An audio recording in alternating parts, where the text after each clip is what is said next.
Merci Madame la Présidente. Donc moi je vais plutôt me féliciter de cette résolution. Me féliciter d'abord parce que nous vivons une crise très très importante. Je rappelle quand même qu'en 2014, la tonne de lait était payée à peu près 370, 380, voire 390 euros. Aujourd'hui, elle est payée 270 euros. Donc, il y a un tiers de prix en moins pour 3% de surproduction au niveau européen. Donc, on voit bien dans l'ordre dans lequel on est, c'est finalement que 3% de surproduction. Donc, le fait de vouloir aujourd'hui revenir à quelque chose où on limite la production, que ce soit, alors ce sera plus sous la forme des quotas, c'est pas la peine de rêver à l'année d'or qui était de toute façon avant, et bon les quotas c'est fini, alors comment on peut faire autrement ?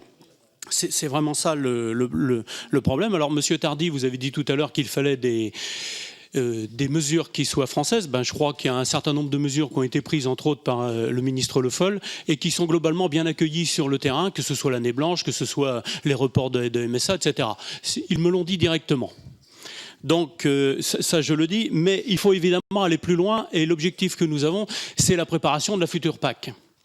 Et donc la future PAC, si on laisse le marché comme aujourd'hui, le marché détruit l'outil de travail, il détruit aussi l'aménagement du territoire.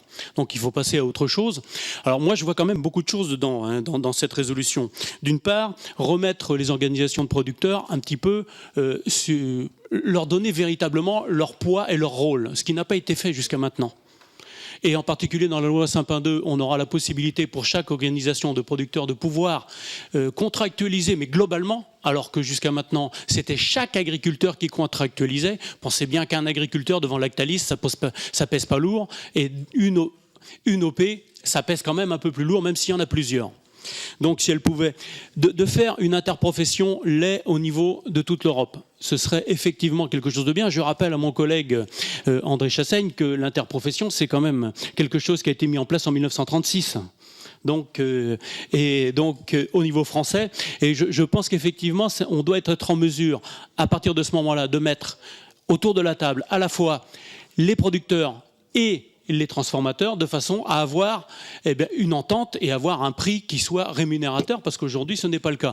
Dernière chose, et je vais finir par là Madame la Présidente, il faut évidemment qu'à un moment donné, la puissance publique, quand on dépasse des seuils, quand on dépasse le fameux tunnel, intervienne et donc disent, voilà, ce qu'il nous faut à peu près comme production, c'est ça, et ça je pense qu'il faut le faire au niveau européen, même si ce n'est pas sous la forme de quotas, mais ça doit être sous une forme ou une autre, parce que sans régulation, on sait très bien qu'on n'y arrivera pas.